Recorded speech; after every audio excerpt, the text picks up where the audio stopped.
This channel does not promote any violent, harmful or illegal activities. All content provided by this channel is meant for an educational purpose only. জামাইষষ্ঠীর সকালেই মর্মান্তিক দুর্ঘটনা, বজবজে বেপরোয়া truck পাঁচিল ভেঙে পিষে দিল cycle আরোহীকে। জামাইষষ্ঠীর সকালে নেমে এল বিষাদের ছায়া। দক্ষিণ 24 পরগনার বজবজে এক বেপরোয়া ট্রাকের ধাক্কায় প্রাণ হারালেন এক সাইকেল আরোহী। প্রত্যক্ষদর্শীদের বর্ণনায় বজবজ কুইন সিনেমা পাম্পের কাছে বজবজ ট্যাঙ্ক রোডে আচমকা নিয়ন্ত্রণ হারায় একটি ট্রাক। সজোরে ধাক্কা মারে রাস্তা দিয়ে যাওয়া এক সাইকেল আরোহীকে। ধাক্কায় উল্টে গিয়ে রাস্তার পাশে থাকা পাম্পের পাঁচিল ভেঙে ভিতরে ঢুকে পড়ে ট্রাকটি।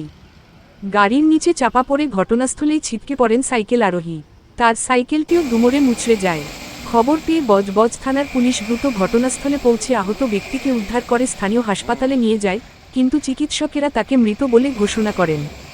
মৃত সাইকেল আরোহীর নাম রাজীব মোল্লা, বাড়ি নোদাখালী থানার অন্তর্গত বাওয়ালি এলাকায়।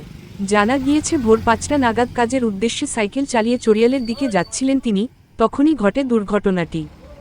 ঘটনার পর দীর্ঘক্ষণ বন্ধ থাকে বজবজ ট্যাঙ্ক রোডে যান চলাচল।